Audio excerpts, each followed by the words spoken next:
Once in a small village, there was a man who was smaller and thinner than the other men in the village.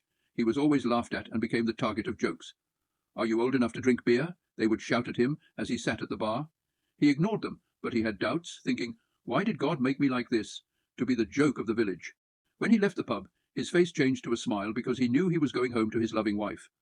Suddenly, there was a loud crash behind him, and the pub he had just left collapsed. Within minutes, firefighters and ambulances arrived. They asked him if anything strange had happened in the pub, but he said no. One of the rescuers said, "The entrances are all blocked. We can't get through. The paths are too narrow." He looked at the man and said, "We need someone like you now." In the background, the men from the pub were screaming for help.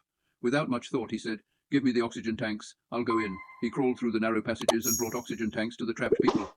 The villagers gathered around the pub and watched as the man carried tank after tank into the building. They were stunned and amazed by him. When he finished, his wife came up to him and said, "I'm so proud that you are you, and not like everyone else. You see, God has a purpose for each of us.